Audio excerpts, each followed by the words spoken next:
The Olympiahalle in Munich, Germany. And the challenger for the heavyweight championship of the world, Richard Dunn, the Britisher, right there, weighing in at 206.5 pounds.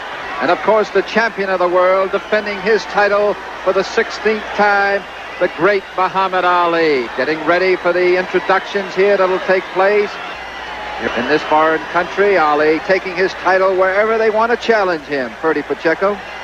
Yes, it's wherever and at any time.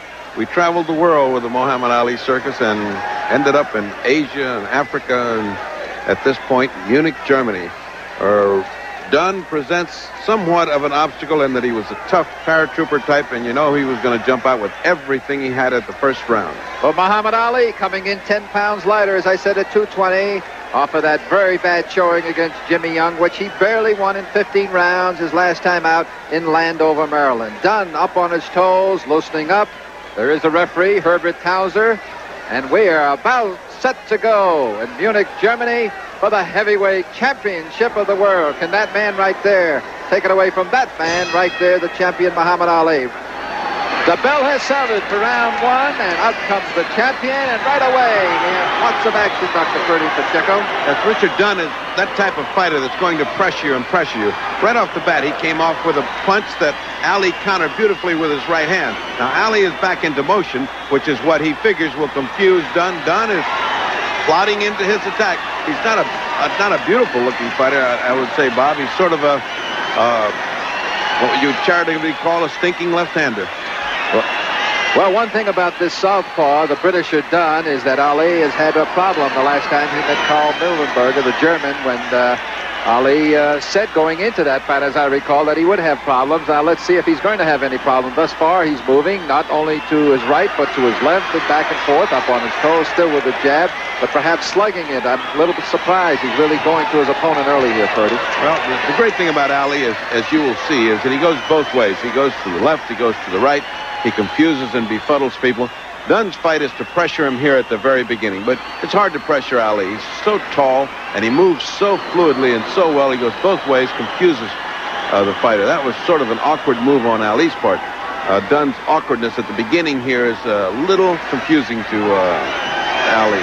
Well, there is a strategy when you do face a fighter that leads the opposite way, as he's leading with his right hand, and you do just what Ali does, going to his left, and you try to stay outside of his right foot. You just keep trying to take that punch away from him, the right jab away from him. And, of course, Ali doesn't have that much of a problem. He keeps that distance between them pretty well. And his problem is how is he going to get to him real fast and put a little hurt on him so he won't be so brave at the beginning of this. We are midway through round one in Munich, Germany at the Olympiahalle. Muhammad Ali in the white trunks, landing with a good overhand right to the chin of Richard Dunn, the challenger. Richard Dunn, he called Joe Palooka at the beginning, and Bob, you wouldn't think he was that old to remember Joe Palooka, would you? Well, I know we're not, so I don't understand why he is. Less than coming up on the 32nd mark now of round one. Plenty of action here early in this fight coming from Munich. It is scheduled, remember, for 15. There are not many who think it'll go that far. The referee, Herbert, thus far not too involved in this fight. A nice slapping right again to the chin in the face of Richard Dunn by the champion Ali. Not very effective jab by Richard Dunn, sort of just slaps it out there, just sticks it out in front of you. Not very pretty, is it? Not very pretty. As you said, a stinking jab. 13 seconds remaining in round one. Now less than 10. And I'd say for the most part, Ferdy, this has been a good round for the defending champion, Muhammad Ali. Challenger up on their feet, ready for the round to start, and there it is. Round two underway. It is scheduled for 15. It is also for the heavyweight championship of the world, and that is the champion in the white trunks, the challenger in the dark trunks. The southpaw pecking away at the champion. The champion gloves high, taking 1-2 good shots to the chin, the champion does. And they come together briefly. The referee, Herbert. This gives you an idea of how hard it is to fight left-handed people and look good. Now, you know, Ali's always looked sensational fighting whoever he's fighting. Yet he doesn't look the same when he fights the left-hand. He's trying to figure it out. It's sort of an awkward style. It's an awkward pace and rhythm. He can't get it right at the beginning here. He can land with that right hand pretty good, like right there. But he looks like he's slapping off an amateur there. That's not Ali. That's not the sharp punching, beautiful punching Ali you see. Well, as we look at round two, continue to look at round two, there's an old saying in boxing that styles make fights, and this is a perfect example of that. Perfect example, Bob, and a good point. Ali, with all his speed, trying to overcome this awkwardness of the challenger, Richard Dunn. And Dunn is standing in there fighting with Ali. He is not taken a step backward, and he is determined to do what he can. And look at this. At the very beginning, he's putting in left and right hands. It's just a determination by the English paratrooper. He feels like he must get off and get these early rounds, and so far he's doing pretty good. Pretty good for 3:30 in the morning, because that is the time that this bout got underway, Munich time. Ali rubbing a little lace in the face of the challenger. I don't think he meant it, Bob. He's really a very, very clean fighter. One of the cleanest fighters I've ever worked with. In all the tough fights that he's had, he never resorted to dirty tactics if he could help it. Well, with his talent, he really didn't have to. That's the punchline of that story. But meantime, here we've got Dunn standing there, and still Ali not doing too much to him the second round. And look at him getting in with the left hand. Good shot by Dunn, and perhaps his best of the first 2 rounds. But Ali comes right back and snaps the head back. Once, twice, almost looked like he hurt him. He did hurt him. They're coming back, and they're going right into action, and that's toe-to-toe action. I think he hurt Dunn, but Dunn is fighting right back. Well, he's showing Ferdy he can take a good punch, because he took some haymakers from the champion, but there he is, coming right back. The tough Britisher. Less than 30 seconds now remaining in this exciting second round from Munich, Germany. I must say, he could have gone down from any one of those shots. It wouldn't have been a surprise. He got some flush right hands right on the chin, and he came back with his own lefts. Well, still pressing, still coming forward is the challenger, as we are well under 10 seconds now and counting down round 2.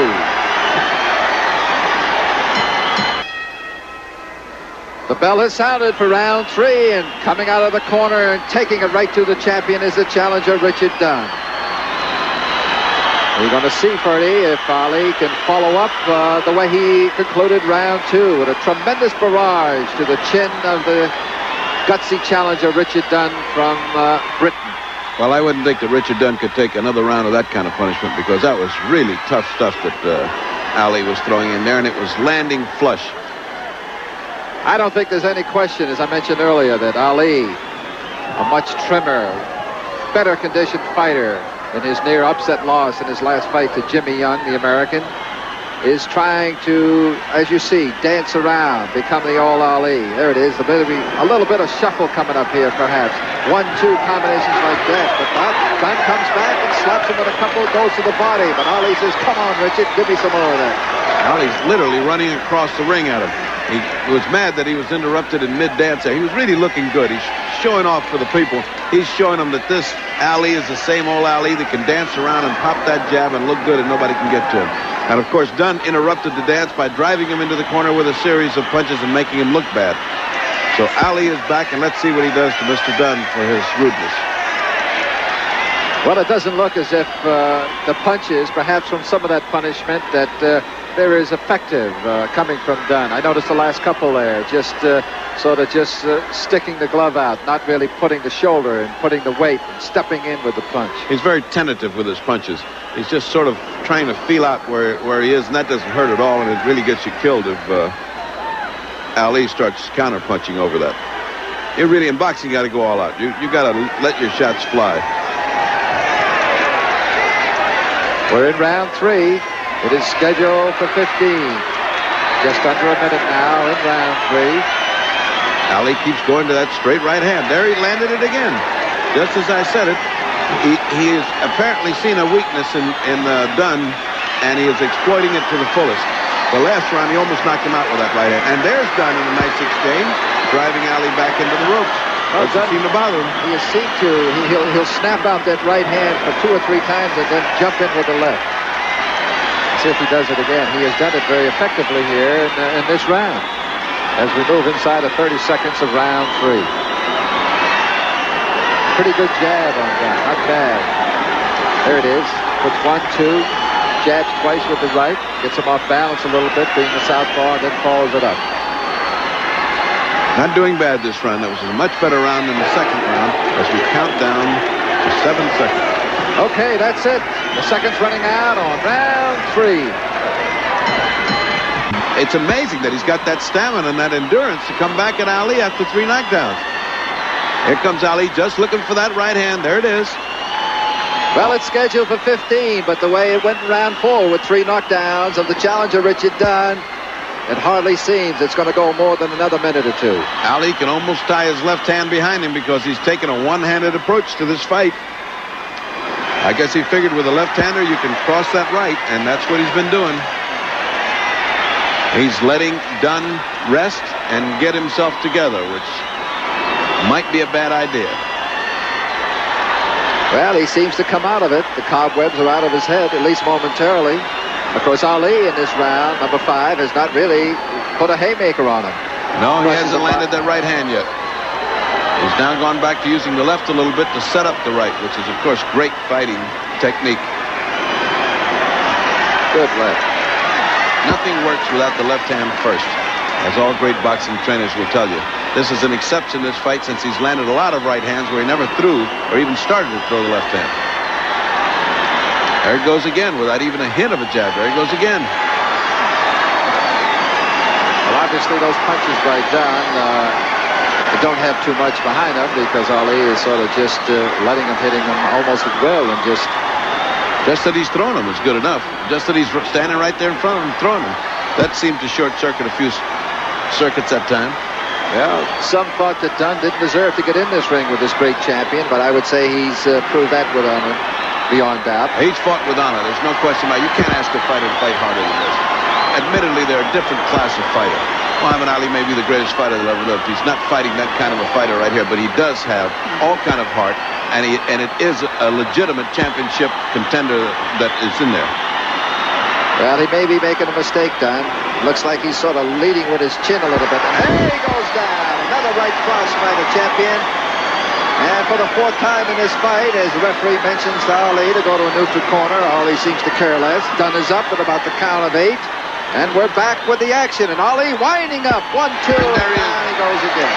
It doesn't seem to be any question that he should not continue. Well, he's out on his feet, Ferdy, and as a doctor, you know it's about time. And look at Ali. Look at Ali's windmilling style.